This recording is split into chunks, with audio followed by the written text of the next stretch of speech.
Dear students, कैसे हैं आप सभी लोग। I hope you all are doing great. मैं अंकिता, आपकी English educator, and welcome to my channel and welcome to our English crash course series.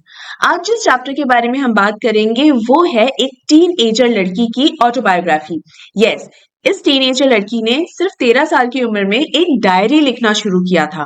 अब वो कोई डायरिस्ट नहीं थी, लेकिन उन्हें एक ऐसे फ्रेंड की तलाश थी जिससे वो अपने मन की हर बात बेधड़क कर सके, यानी जो भी उनके मन में आ रहा है वो बेधड़क अपने इस फ्रेंड से कह सके। लेकिन ऐसा एक फ्रेंड किसी इंसान में मिलना थोड़ा सा मुश्किल था, इसीलिए उन्होंने एक डायरी को अपना बेस्ट फ्रेंड बना लिया और इस डायरी को नाम दिया किटी। ये एक इम्पोर्टेंट इन्फॉर्मेशन भी है।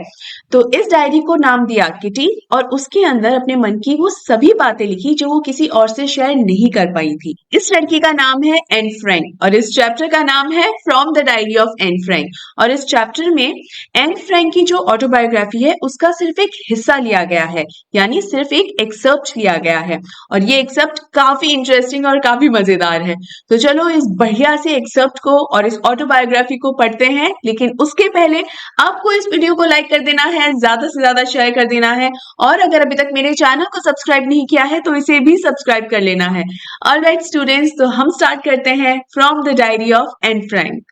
अब जैसा कि मैंने आपको बताया कि ये जो चैप्टर है वो एक ऑटोबायोग्राफी का हिस्सा है और ये जो ऑटोबायोग्राफी है वो एन ने बेसिकली अपनी लाइफ के कुछ इंसिडेंट्स या अपने मन की कोई ऐसी बातें जो किसी और के साथ शेयर नहीं कर सकती थी, उन बातों को इस डायरी के अंदर उन्होंने लिखा था। ठीक है, और उन्हीं बहुत सारी बातों में से एक किस्सा, एक इंसिडेंट इस चैप्टर के तौर पे हमारे सामने है। लेकिन चूंकि ये ऑटोबायोग्राफी है इसलिए एन फ्रैंक के बारे में हमें कुछ इंपॉर्टेंट बातें पता होना बहुत जरूरी है। वो इंपॉर्टेंट बातें, वो इंपॉर्टेंट पॉइंट्स जो हैं उसे लेकर क्वेश्चंस भी आ जाते हैं और आते ही हैं इनफैक्ट, तो इसीलिए आपको उन सभी पॉइंट्स के बारे में भी पता होना चाहिए। तो हम शुरुआत उसी से करेंगे। Important facts. The very first fact is that this lesson is based on the autobiography of Anne Frank which told the story of a Jewish girl who died under Nazi rule. ये एक बहुत ही ज्यादा important point है जिसके बारे में पता होना चाहिए। एन फ्रैंक जो है वो एक जूइश लड़की थी और उनकी जो डेथ हुई थी वो नाजी रूल के दौरान हुई थी। नाजी रूल यानी एडोल्फ हिटलर का जब शासन था, तो यानी सेकेंड वर्ल्ड वॉर के दौरान ही एन फ्रैंक की डेथ हो गई थी। The facts described in this lesson is based on the experiences that Anne wrote about in her diary. ये पॉइंट मैं आपको पहले भी बता चुकी हूँ कि अपने पर्सनल एक्सपीरियंसेस को ही एन फ्रैंक ने इस डायरी के अंदर मेंशन किया है। Next point is her father Otto find that her diary had been saved. Convinced that it was a unique record, he took action to have it published in English under the name The Diary of a Young Girl. ये एक बहुत ही important point है बेटा। Auto Frank कौन है? Anne Frank के पिता हैं। नाजी रूल के दौरान जितने भी जूइश लोग होते थे या यहूदी होते थे, उन सभी लोगों को कॉन्सेंट्रेशन कैंप्स में भेज दिया जाता था। ये कॉन्सेंट्रेशन कैंप्स इन जूइश लोगों के लिए एक जेल होती थी और उन्हें वहां बहुत टॉर्चर भी किया जाता था। और एन फ्रैंक की डेथ भी इसी कैंप में हुई थी। एन फ्रैंक और उसकी बाकी के सभी फैमिली मेंबर्स की भी डेथ इस कॉन्सेंट्रेशन कैंप में हो गई थी, सिर्फ उनके पिता ही बच पाए थे। ऑटो फ्रैंक जब वापस घर लौटे तब उन्हें एन फ्रैंक की ये डायरी मिली। इस डायरी में एन फ्रैंक ने अपने, जैसा मैंने आपको बताया कि अपने मन की सारी बातें लिखी हुई थी, अपने बचपन के बहुत सारे किस्से भी लिखे हुए थे। तो ऑटो फ्रैंक को ये महसूस हुआ कि किस तरीके से एक टीनेजर ने अपनी इमोशंस को एक्सप्रेस किया है, ये बाकी लोगों तक भी पहुंचना चाहिए। इसीलिए ऑटो फ्रैंक ने इस डायरी को पब्लिश करवाया। चूंकि वो चाहते थे कि इस डायरी को मैक्सिमम लोगों तक पहुंचाया जा सके, इसलिए इस डायरी को इंग्लिश लैंग्वेज में पब्लिश करवाया गया, क्योंकि ओरिजिनली ये डायरी डच लैंग्वेज में लिखी हुई थी। The diary was originally written in Dutch language. Again a very very important point. और जैसा कि मैंने बताया कि टॉपिक से रिलेटेड क्वेश्चंस पूछे जा चुके हैं ऑलरेडी पीवाईक्यूज में, तो एक भी पॉइंट मिस नहीं करना है। ठीक है, तो ये डायरी ओरिजिनली डच लैंग्वेज में लिखी गई थी और चूंकि ज्यादा से ज्यादा लोगों तक ये पहुंच सके, इसीलिए इसको जानबूझकर इंग्लिश लैंग्वेज में पब्लिश करवाया गया था। जब ये पहली बार पब्लिश हुई थी तब इसका ओरिजिनल टाइटल था the diary of a young girl. आगे चलकर ये ओरिजिनल टाइटल चेंज होके from the diary of Anne Frank हो गया। इसको लेकर भी क्वेश्चन पूछा गया है कि what was the original title of this diary. तब आप क्या लिखेंगे अगर आपसे पूछा जाए तो? The diary of a young girl. Clear? यहाँ पर एक चीज और सीखिए, चूंकि ये डच लैंग्वेज में लिखी हुई थी, तो जो एन फ्रैंक है, एक तो ये एनी फ्रैंक नहीं है बेटा, एन है। जैसे ए एन का प्रोनाउंसिएशन होता है ना, ए डबल एन ई का भी प्रोनाउंसिएशन वही है, एन, एन फ्रैंक। इसके अलावा ये डच लैंग्वेज में लिखी हुई थी, तो डच लैंग्वेज में एन फ्रैंक का प्रोनाउंसिएशन क्या होता है, एना फ्रंक। ठीक है, एना फ्रंक। तो अगर आप कभी ये नाम ऐसे सुनो एन फ्रंक, तो हंसी मत उड़ाने लग जाना कि देखो इसको तो प्रोनाउंसिएशन भी नहीं आता है ना। Anne Frank is a correct pronunciation and it is a Dutch pronunciation. Anne Frank is a British pronunciation. ठीक है, नेक्स्ट पॉइंट देखते हैं। Anne's diary writing had begun. While Anne's decision to keep a diary appears to be a habit, it also makes readers wonder what kind of challenges a 13-year-old girl would face that would prompt her to keep a diary on a requirement basis. In the following sessions, we will look at the reasons for her diary writing. अब यहाँ पर देखिए, इसको लेकर कई बार questions आते हैं और लॉन्ग क्वेश्चन आ जाता है इस लास्ट पॉइंट को लेकर, कि 13 साल की लड़की के मन में ऐसी क्या बातें हो सकती हैं, या वो ऐसे कौन से चैलेंजेस से गुजर रही होगी कि उसको एक डायरी लिखने की जरूरत पड़ गई, और ऐसी कौन सी बातें होंगी जो वो किसी और से शेयर नहीं कर सकती। क्योंकि एन फ्रैंक की जो फैमिली थी, वो बहुत अच्छी फैमिली थी, मतलब बिल्कुल भी ऐसी फैमिली नहीं थी कि जहाँ बीच में बहुत आर्ग्यूमेंट्स चल रहे हो या लड़ाई झगड़े होते हो। काफी हेल्दी बॉन्ड था सबका आपस में। इनफैक्ट एन के बहुत अच्छे और क्लोज फ्रेंड्स भी थे, लेकिन फिर भी उसे एक डायरी की जरूरत पड़ गई। तो ऐसा क्यों है? तो कई बार रीडर्स यही सोचते हैं कि एक 13 साल की लड़की को ये डायरी लिखने की जरूरत क्यों पड़ गई, जबकि वो इतने अच्छी फैमिली, इतने हेल्दी रिलेशंस में थी फिर भी। तो इसका रीजन मैं आपको यहाँ जो बता रही हूँ, अगर आपसे क्वेश्चन पूछा जाए तो ध्यान रखिएगा। बेसिकली जिस दौरान ये डायरी लिखी गई थी, वो था सेकेंड वर्ल्ड वॉर का टाइम। और सेकेंड वर्ल्ड वॉर का जो टाइम है वो 1939 से लेकर 1944-45 तक ये सेकेंड वर्ल्ड वॉर चला था। ये वो टाइम था जो ज्यूइश लोगों के लिए सबसे ज्यादा बुरा टाइम था, क्योंकि उन्हें बहुत टॉर्चर किया जाता था। हर तरफ एडोल्फ हिटलर का राज था और नाजी रूल था। और चूंकि एन भी एक ज्यूइश लड़की ही थी, तो इसीलिए वो जानती थी कि उस वक्त उसकी फैमिली पर कितना ज्यादा प्रेशर है और कितना ज्यादा परेशान है वो लोग। और ऊपर से एन एक बहुत ही क्यूरियस किस्म की लड़की थी, जिसके मन में बहुत सारे क्वेश्चंस आते थे। ठीक है, she used to question a lot, but again although she was 13 years old, she was very mature. ठीक है, बहुत ज्यादा समझदार थी, और वो ये जानती थी कि इस माहौल में, इतने टेंशन भरे माहौल में, अगर मैंने अपनी मम्मी पापा से या किसी भी फैमिली मेंबर से अगर कुछ पूछा, तो हो सकता है कि वो बहुत अपसेट हो जाएं। क्योंकि ये आप भी समझते हैं कि जब इतना टेंशन भरा माहौल होता है, तो हम इतना लॉजिकली कई बार नहीं सोच पाते हैं। हर समय हम गुस्से में रहते हैं, इरिटेटेड से रहते हैं, और जब हम इरिटेटेड रहते हैं तो हम कभी भी शांति से काम नहीं ले पाते। तो इसीलिए एन किसी को परेशान नहीं करना चाहती थी, और इसीलिए वो किसी से अपने मन की कोई बात नहीं कहती थी। अपनी क्यूरियोसिटी, अपने जो क्वेश्चंस होते थे, उसे अपने मन में ही रख लेती थी। अब एक पॉइंट तक तो वो अपने मन में रख पाई, लेकिन एक पॉइंट के बाद एन को ये हुआ कि अरे यार, मुझे किसी से तो डिस्कस करना पड़ेगा। घर परिवार से तो मैं शेयर कर नहीं सकती, क्योंकि वो ऑलरेडी इतना परेशान है, तो मैं क्या करूं। तो इसीलिए उसने ये डायरी लिखने का फैसला किया, and she named her diary kitty. I hope ये पॉइंट आपको अच्छे से समझ में आ गया होगा बेटा, क्योंकि जैसा मैंने आपको बताया कि कई बार इस पर लॉन्ग क्वेश्चन पूछा जा चुका है। तो I am sure now you will be able to explain it. ठीक है, चलिए आगे बढ़ते हैं और कैरेक्टर्स देख लेते हैं कौन कौन है। तो सबसे पहले तो हमारी एन फ्रैंक है, या Anne Frank. She was born on 12 June 1929. She was a 13-year-old Jewish girl who writes a diary while she is hiding in Amsterdam from Nazis during World War II. ये मैं आपको already बता चुकी हूँ कि second world war के दौरान की कहानी है। अब ये एम्स्टरडेम बीच में कहाँ से आ गया? अगेन, जब नाजीज रूल इस तरीके से हर तरफ फैल रहा था और ज्यूइश लोगों को उठा उठा के कॉन्सेंट्रेशन कैंप्स में भेजा जा रहा था, तो सारे ज्यूइश लोग क्या करते थे? अपने आप को छुपाने का ही काम करेंगे ना। तो यहाँ पर एन फ्रैंक अपनी फैमिली के साथ एम्स्टरडेम चली गई थी। वहां पर उनके पिता की एक फैक्ट्री थी। उस फैक्ट्री की बिल्डिंग में टॉप के जो रूम्स थे ना, वो रूम्स खाली थे, और वहां जाके आ, अपनी फैमिली के साथ एन फ्रैंक वहां छुप कर रही थी। और करीब 2 सालों तक पूरी फैमिली वहीं छुप कर रही। लेकिन बाद में किसी तरीके से नाजीज को पता चल गया, और फिर इन सारी फैमिली मेंबर्स को उठा के कॉन्सेंट्रेशन कैंप्स में भेज दिया गया था। ठीक है, the diary records the events from 12 June 1942 to 1 August 1944। तो 12 जून हमारी एन फ्रैंक का बर्थडे था, और जब उनकी 13th बर्थडे थी, यानी 1942, जब वो 13 साल की हुई थी, उसी दिन से उन्होंने अपनी डायरी को लिखना शुरू कर दिया था। और जो लास्ट एंट्री है इस डायरी में वो कौन सी तारीख की है? 1 अगस्त 1944। क्योंकि इस तारीख के बाद वो अपनी डायरी में नहीं लिख पाई थी क्योंकि वो लोग पकड़े गए थे और उन्हें कॉन्सेंट्रेशन कैंप में भेज दिया गया था। सेकेंड कैरेक्टर है मार्गेट फ्रैंक, जो कि एन की बड़ी बहन है, 3 साल बड़ी थी उनसे। ऑटो फ्रैंक एन के पिता हैं और वो एक जूइश बिजनेसमैन थे और अपनी फैमिली को लेकर वो हॉलैंड चले गए थे। अब ये हॉलैंड बीच में कहाँ से आ गया? बेसिकली हॉलैंड ही नीदरलैंड्स का इनफॉर्मल नाम है, मतलब नीदरलैंड्स को ही हॉलैंड भी कहा जाता है। और एम्स्टरडैम नीदरलैंड्स की राजधानी है, यानी नीदरलैंड्स की कैपिटल है। और एम्स्टरडैम में जो ऑफिशियल लैंग्वेज बोली जाती है वो डच लैंग्वेज बोली जाती है।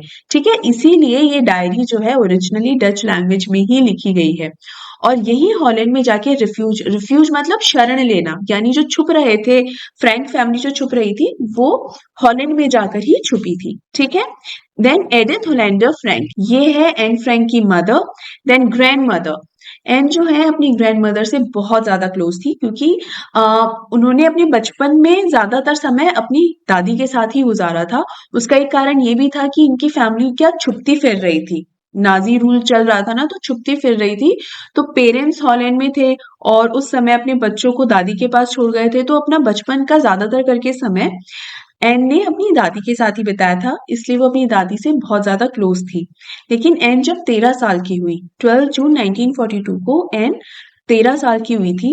उसी साल जनवरी में, यानी करीब 5 से 6 महीने पहले, उनके बर्थडे से पहले एन की दादी एक्सपायर हो गई थी।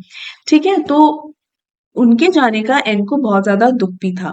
इस पर भी क्वेश्चन पूछा जाता है कि एन और उनकी दादी के जो रिलेशनशिप है उसको आप बताइए। आगे हम और अच्छे से सीखेंगे, अभी तो मैंने इंपॉर्टेंट पॉइंट्स जो थे वो बता दिए। Then another character is mister Keesing. Mister Keesing maths teacher थे और ये मैथ्स टीचर के साथ ही एक ऐसा शानदार किस्सा हुआ था एन का जिसके बारे में इस चैप्टर में मेंशन किया गया है, तो उस किस्से के थ्रू समझेंगे कि मिस्टर कीसिंग किस तरीके की पर्सनालिटी है। लेकिन एक चीज बता दूं, मिस्टर कीसिंग को एन फ्रैंक का एक हरकत बिल्कुल पसंद नहीं थी, और वो कौन सी? एन फ्रैंक की टिकेटिव नेचर। ये मैंने आपको भी थोड़ी देर पहले भी बताया कि एन बहुत ही क्यूरियस किस्म की लड़की थी, उसके दिमाग में बहुत सारे क्वेश्चंस आते थे, इसीलिए वो बहुत बातूनी भी थी। जब देखो कुछ ना कुछ बोलते ही रहना। तो इतनी क्यूरियस लड़की क्लास के अंदर चुप कैसे बैठी रह सकती है? और इसीलिए वो बहुत ज्यादा बात करती थी क्लास में, और इसीलिए हमारे मिस्टर की सिंह उससे बहुत चिढ़ते भी थे। लेकिन उनका किस्सा बहुत मजेदार है, तो वो अब हम आगे जानेंगे। अभी हम जानते हैं एन के बचपन के बारे में और उनकी फैमिली के बारे में। And called her father as the most adorable person. He was 36 when he married her mother, who was just 25. She has an older sister, Margaret. She had about 30 people around her, but she had no true friend. Anne अपने पिता को बहुत admire करती थी क्योंकि N के जो पिता हैं उन्होंने शादी भी तब की थी जब वो फाइनेंशियली इंडिपेंडेंट हो गए थे, और जब उन्हें लगा कि अब मैं अपने परिवार को फाइनेंशियल सपोर्ट कर सकता हूँ अच्छे से, तब जाके उन्होंने शादी की थी। इसके अलावा भी जिस तरीके से वो अपनी फैमिली का ध्यान रखते थे, इस वजह से एन उन्हें बहुत ही एडमायर करती थी। और एन के according he is the most amazing and the most adorable father. Anne की बड़ी बहन के बारे में हम जान चुके हैं जो 3 साल बड़ी है और उसका नाम है मार्गेट। इसके अलावा एन की फैमिली मेंबर्स के बारे में बताया गया है कि उसकी फैमिली में करीब 30 लोग थे, 30 लोग थे, लेकिन फिर भी उसे एक ट्रू फ्रेंड की जरूरत पड़ी। अब वो क्यों पड़ी वो ऑलरेडी मैं आपको अच्छे से एक्सप्लेन कर चुकी हूँ, right. Next is, they lived in Frankfurt for some time, but as they were Jewish, they had to migrate to Holland for refuge. Her mother stayed with her grandmother, but went to Holland to her father. ये मैं आपको already समझा चुकी हूँ कि किस तरीके से, चूंकि वो जूश थे, अपने आप को नाजी से बचाने के लिए पूरी फैमिली जो है धीरे धीरे करके हॉलैंड चली गई थी, और एन को और एन की बड़ी बहन मार्गेट को उनकी दादी के पास ही छोड़ गए थे ताकि ये फैमिली सेफली हॉलैंड तक पहुंच सके। तो पहले पिता हॉलैंड गए, फिर जो इनकी मदर है वो हॉलैंड गई, और ऐसे धीरे धीरे करके पूरी फैमिली जो है हॉलैंड शिफ्ट हो गई थी। ठीक है। In the summer of 1941, her grandmother fell ill. She had to be operated upon, but she died in January 1942. It gave Anne a shock, and she wrote about her in the diary as she thought of her grandmother's love and affection. ये भी आपको बताता है कि N जो है अपनी grand mother से कितनी ज्यादा क्लोज थी, कितनी कनेक्टेड थी, ये तो मैं आपको ऑलरेडी बता चुकी हूँ कि एन के 13th बर्थडे से 4-5 महीने पहले यानी जनवरी में ही इनकी ग्रैंड मदर की डेथ हो गई थी। अपनी डायरी में भी अपनी ग्रैंड मदर के बारे में एन ने बहुत चीजें मेंशन करी है। अब चूंकि ग्रैंड मदर की तबीयत खराब थी तो उन्होंने अपना बर्थडे जो है वो इतना अच्छे से सेलिब्रेट नहीं किया था, लेकिन दादी के चले जाने के बाद उन्होंने जब अपना बर्थडे सेलिब्रेट किया था तो एक कैंडल दादी के नाम की भी जलाई थी। This again shows that how much she loves her grandmother. तो ये है उनकी बचपन की और उनकी फैमिली से जुड़े हुए कुछ इंपॉर्टेंट पॉइंट्स। अब जानते हैं कि एन फ्रैंक की डायरी की पहली एंट्री क्या थी। तो ये जो डायरी थी ना, वो डायरी उन्हें मिली थी उनके 13th बर्थडे पे। ये जो 1942 का जो बर्थडे था ना, ये उनका 13th बर्थडे था और इसी पर एज अ बर्थडे प्रेजेंट उनको ये डायरी मिली थी। अब चूंकि वो इस डायरी को अपना बेस्ट फ्रेंड की तरह ट्रीट करने वाली थी, तो ये डायरी उनके लिए एक इंसान की तरह या कह सकते हैं पेट की तरह थी। हम अपने पेट को कितना ज्यादा प्यार करते हैं, तो वो डायरी उनके लिए एक पेट की तरह थी और इसीलिए उसका नाम उन्होंने क्या रख दिया, किटी रख दिया। And she began writing in June 1942 और जून जैसे ही उनको बर्थडे पर ये मिली डायरी, उसी दिन से same day she started writing in her diary. Then in her first entry she expressed a desire to confide everything to the diary as she hadn't been able to do so to anyone else. She felt that paper had more patience than people. Secondly, she thought that nobody would be interested in her diary as she was a small girl. अब ये चीज मैं आपको पहले ही अच्छे से समझा चुकी हूँ कि किस तरीके से एन को एक ऐसा दोस्त चाहिए था जिससे वो बिना सोचे समझे एकदम टेंशन फ्री होके हर एक चीज, उनके मन की हर एक बात को शेयर कर सके। और ये डायरी एक ऐसा ही फ्रेंड बनी उनकी, एकदम ट्रू फ्रेंड, बेस्ट फ्रेंड। और यहाँ जो ये लिखा है, she expressed her desire to confide everything to the diary, इसका मतलब यही है that she wanted to share everything with this diary and she shared each and every emotion to this diary, right? और क्यों लगा उन्हें ऐसा कि वो अपने मन की हर बात इस डायरी से शेयर कर सकती हैं बजाय किसी इंसान से?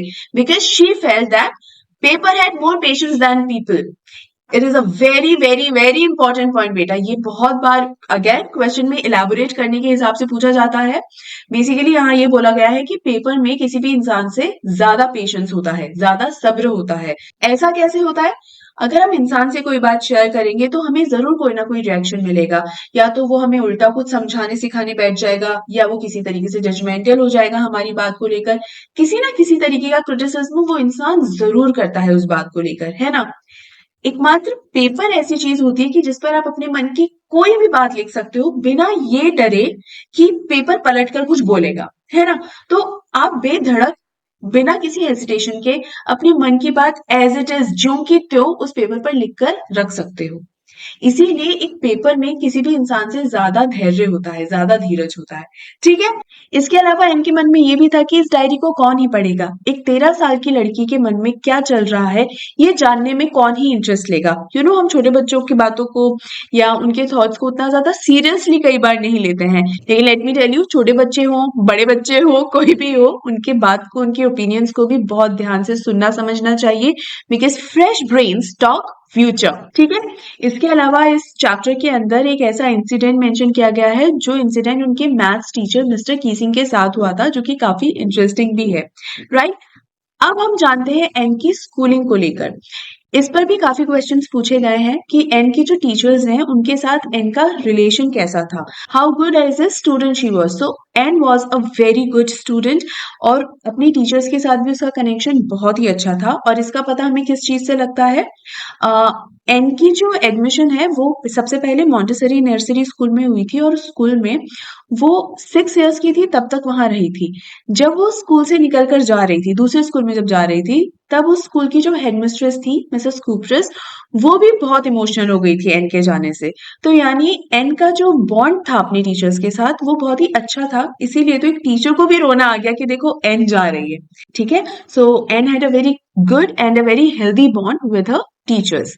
इसके अलावा Anne was not good at maths, मतलब मैथ एक ऐसा सब्जेक्ट था जिसमें एन बिल्कुल भी अच्छी नहीं थी। So she and her friends were always worried about it, but she was sure that she would go to the next class. She always considered teachers to be the most unpredictable creatures on the earth. So she told her friends not to lose hope. अब ये जो incident इस chapter के अंदर mention किया गया है, उस इंसिडेंट की शुरुआत किस तरीके से होती है कि एक क्लासरूम दिखाया जाता है जिसमें काफी सारे बच्चे परेशान बैठे हुए होते हैं। और वो परेशान क्यों होते हैं? उनका रिजल्ट आने वाला है और उन्हें पता चलेगा कि वो नेक्स्ट क्लास के अंदर जा रहे हैं या नहीं जा रहे हैं। तो Anne, since she was a good student, उसके फ्रेंड्स भी अच्छे थे पढ़ाई में, तो एन तो श्योर थी कि वो और उसके फ्रेंड्स तो नेक्स्ट क्लास में चले जाएंगे। लेकिन मैथ्स एक ऐसा सब्जेक्ट था जिसके अंदर एन थोड़ी सी कमजोर थी, और जो कि मैथ्स टीचर है वो बहुत स्ट्रिक्ट थे और एन के साथ उनका इतना स्ट्रॉन्ग बॉन्ड था भी नहीं। तो बस उस सब्जेक्ट को लेकर एन को डर था, बाकी उसको ये था कि शायद चले ही जाना चाहिए नेक्स्ट क्लास के अंदर। बाकी मालूम नहीं, हमारे जो टीचर्स होते हैं वो काफी अनप्रिडिक्टेबल क्रीचर्स होते हैं। यानी एक टीचर का कोई भरोसा नहीं है कि वो क्या सोच ले और वो क्या डिसीजन दे दे। तो according to Anne, teachers are unpredictable creatures on the earth. खैर, एन को तो टेंशन नहीं थी, लेकिन बाकी की क्लास के जो बच्चे थे उनमें से बहुत सारे बच्चों को बहुत टेंशन हो रही थी कि वो आगे की क्लास में जाएंगे या नहीं, और इसीलिए शर्त पर शर्त लगाए जा रहे थे। छुट्टियों में जितने भी पैसे इन बच्चों ने बचाए होंगे, सेव किए होंगे, कमाए होंगे, जो भी था, जो भी पैसे थे, वो इन शर्तों पे उन पैसों को वो लगा चुके थे और पूरे खाली हो चुके थे एकदम। भाई भाई मेरा पेपर बिल्कुल अच्छा नहीं गया था, मैं अगले क्लास में जाने से रहा। अरे भाई, शर्त लगा ले, तू तो जरूर जाएगा, कोई टेंशन वाली बात ही नहीं है। नहीं भाई, मैं नहीं जाऊंगा, मुझे पता है भाई। तो ये जो भाई भाई भाई भाई है ना, यही चल रहा था, शर्त पे शर्त लगाई जा रही थी कि अगली क्लास में तो हम नहीं जा पाएंगे।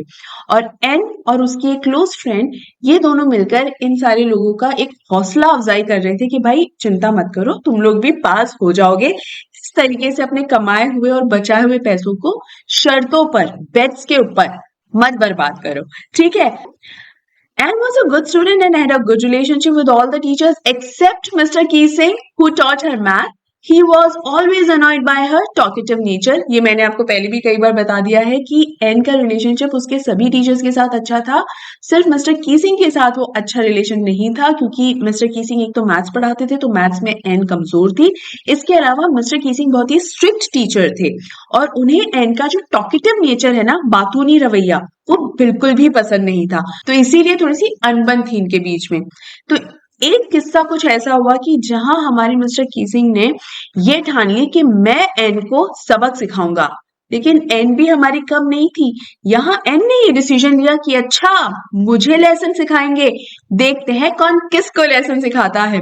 और इसीलिए हम बढ़ते हैं हमारे एन वर्सेस मिस्टर कीसिंग पर। हुआ कुछ यूं, since Anne was a good student, but Mr. Keesing never liked her talkative nature. उसके बातूनी तरीका बिल्कुल पसंद नहीं था मिस्टर कीसिंग को, हालांकि वो बहुत अच्छी स्टूडेंट थी। So he decided to teach her a lesson.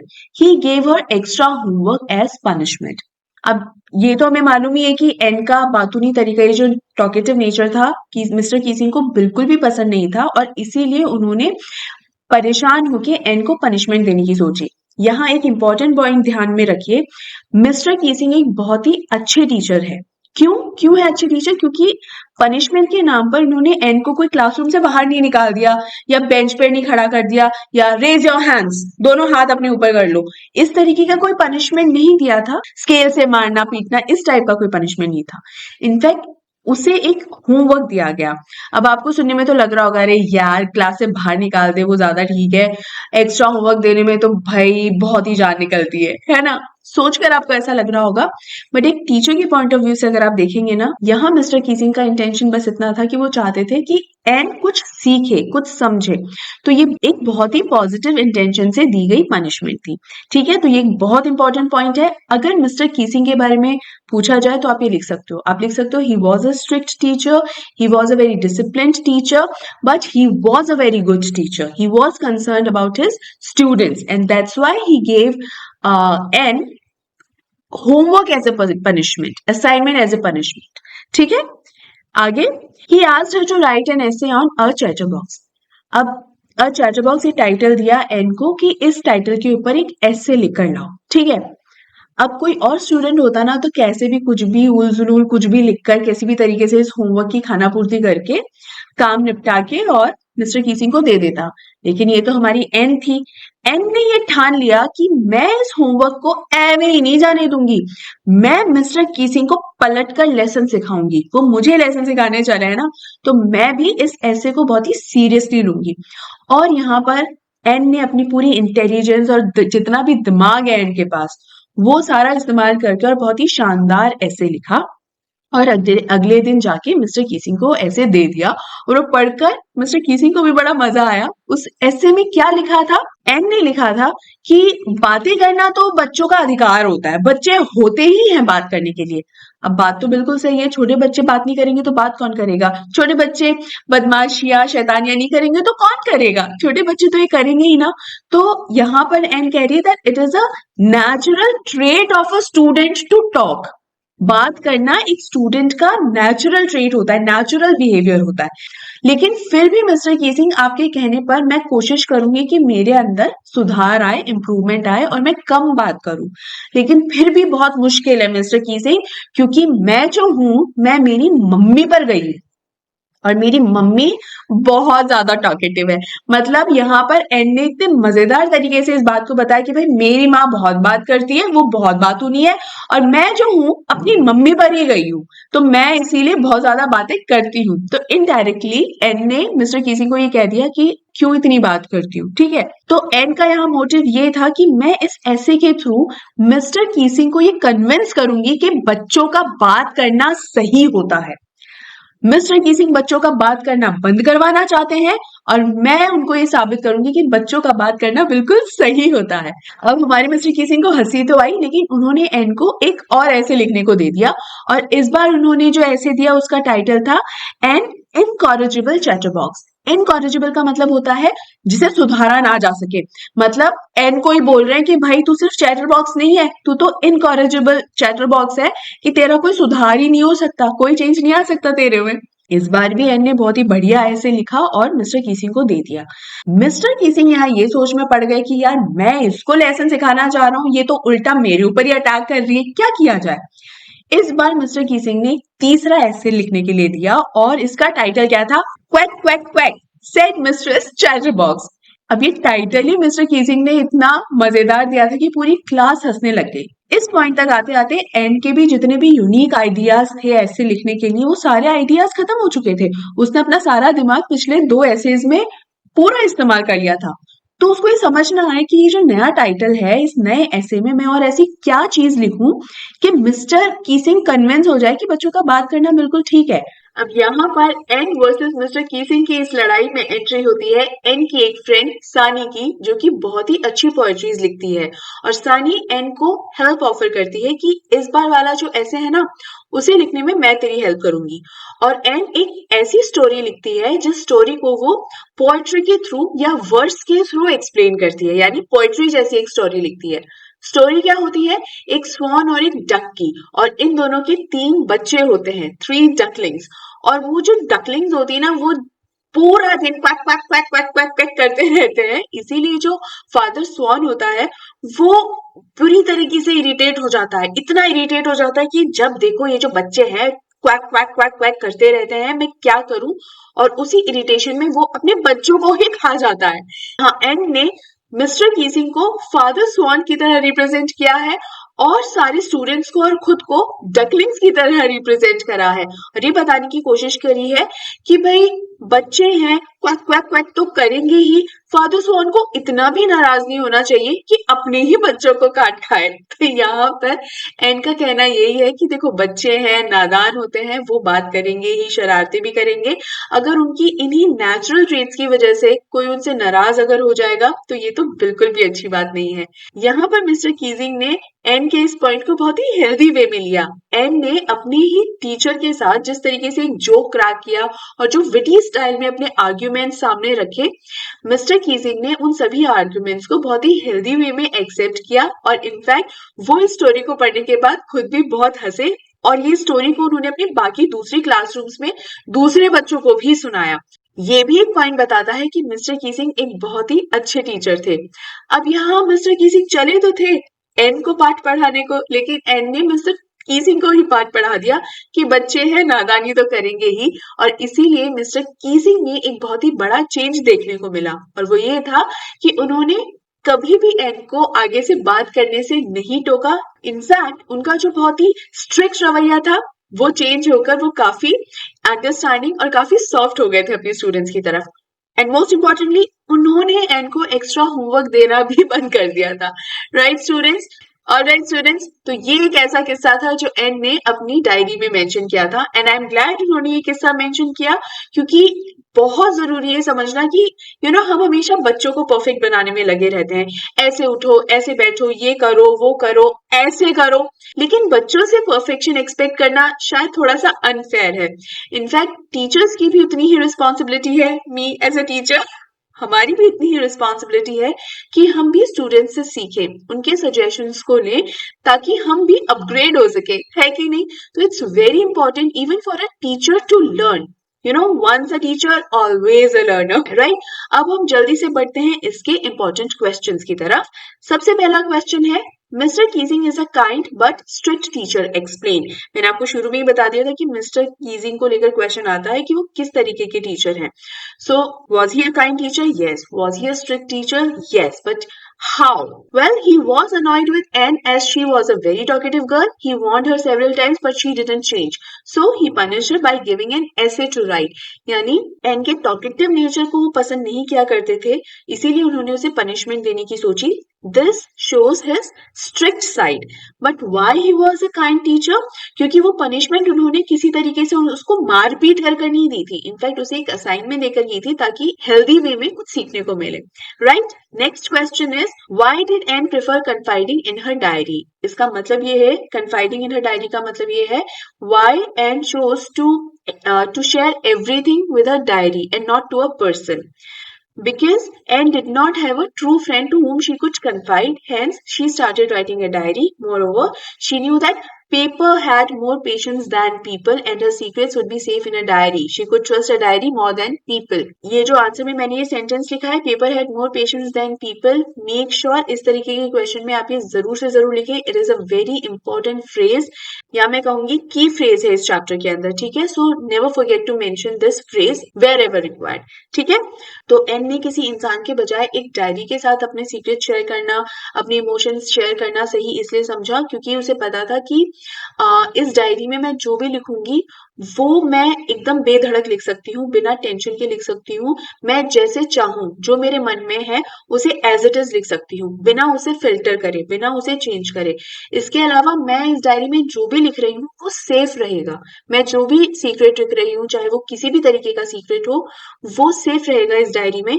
वहीं अगर मैं किसी इंसान से अपने सीक्रेट्स और अपने इमोशंस शेयर करूं तो हो सकता है वो इंसान उन सीक्रेट्स को, इमोशंस को किसी और के साथ शेयर कर दे, राइट? जो कि मैं नहीं चाहती हूँ। तो इसीलिए उसे एक डायरी पे ट्रस्ट करना किसी इंसान पर ट्रस्ट करने से ज्यादा बेहतर लगा, right? That's why she chose to confide in her diary, ठीक है?